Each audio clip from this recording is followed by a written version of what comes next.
प्रश्न संख्या 1। सबसे बड़ा उड़ने में असमर्थ पंछी जो तेज गति से दौड़ सकता है।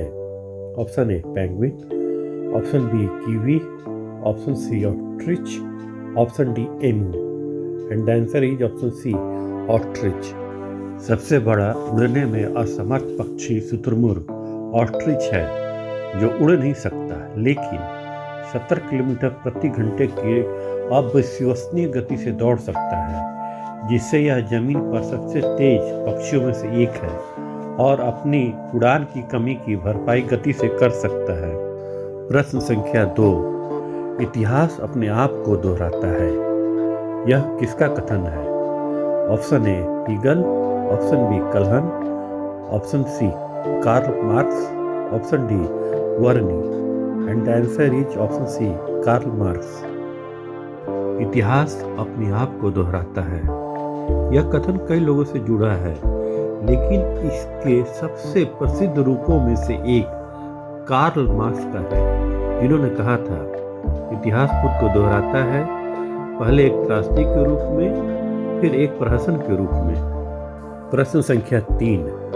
हेलीकॉप्टर का आविष्कार किसने किया? Option A Cockerell, option B Igor Sikorsky, option C Otis, option D Frank Whittle. And the answer is option B Igor सिगोरस्की।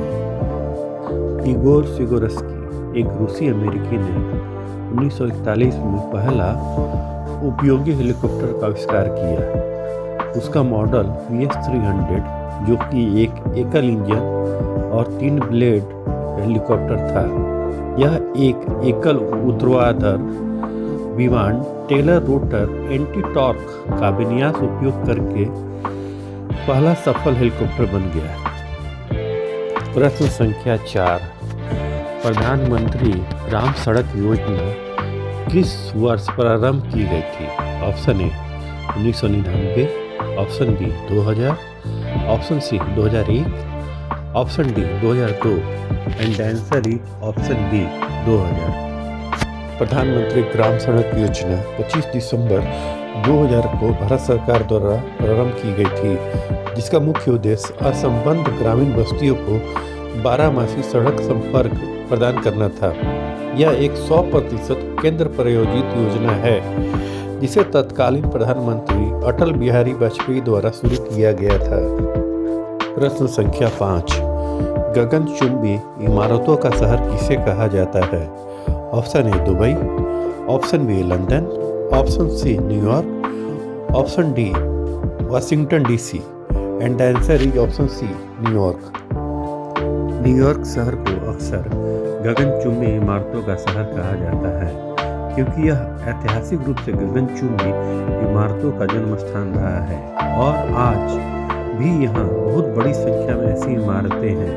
हालांकि वर्तमान में हांगकांग में सबसे ज़्यादा गगनचुंबी इमारतें हैं। प्रश्न संख्या 6। गवादर पोर्ट किस देश में है?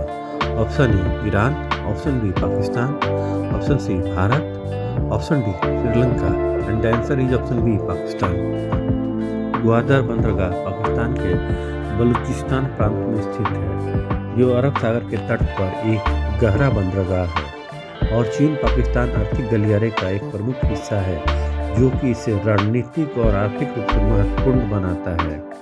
प्रश्न संख्या 7। पेट्रोलियम किन चट्टानों में पाया जाता है? ऑप्शन ए परिवर्तित चट्टान, ऑप्शन बी परतदार चट्टान, ऑप्शन सी नवीन संशोधित, ऑप्शन डी अवसादी चट्टान। And the answer is option D अवसादी चट्टान। पेट्रोलियम मुख्य रूप से अवसादी चट्टानों जैसे बलुआ पत्थर और चूना पत्थर में पाया जाता है, क्योंकि ये चट्टानें लाखों सालों में जैविक पदार्थों के जमा होने, उच्च दबाव और गर्मी से बनती हैं, जिससे पेट्रोलियम और प्राकृतिक गैस का निर्माण होता है, जो इन छिद्रपूर्ण चट्टानों में फंस जाती है। प्रश्न संख्या 8। चूहों का मंदिर के नाम से विख्यात मंदिर है? ऑप्शन ए करनी माता मंदिर, ऑप्शन बी लिंगराज मंदिर, ऑप्शन सी राजा रानी मंदिर, ऑप्शन डी बृहदेश्वर मंदिर। And the answer is option ए करनी माता मंदिर।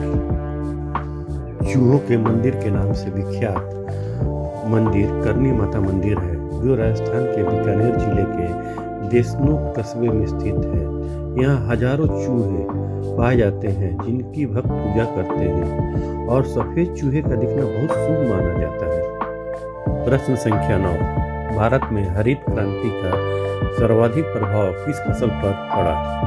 ऑप्शन ए गेहूं, ऑप्शन बी धान, ऑप्शन सी मक्का, option D jowar.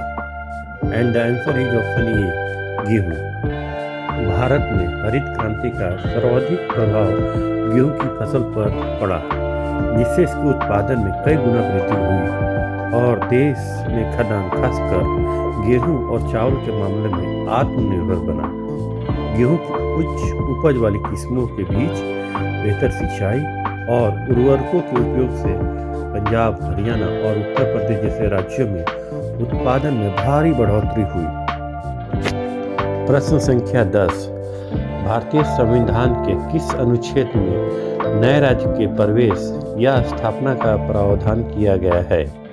Option A अनुच्छेद 1, ऑप्शन बी अनुच्छेद 2, ऑप्शन सी अनुच्छेद 3, ऑप्शन डी अनुच्छेद 4। And answer is option B अनुच्छेद 2। भारतीय संविधान के अनुच्छेद 2 में नए राज्यों के प्रवेश या स्थापना का प्रावधान किया गया है, जिसके तहत संसद कानून बनाकर उचित शर्तों पर संघ में नए राज्यों को शामिल कर सकती है या उनकी स्थापना कर सकती है। यह अनुच्छेद भारत के क्षेत्रीय विस्तार से संबंधित है और संसद को यह शक्ति देता है जो अब भारत संघ में बाहरी क्षेत्रों को जोड़कर, जैसा कि सिक्किम के मामले में हुआ है,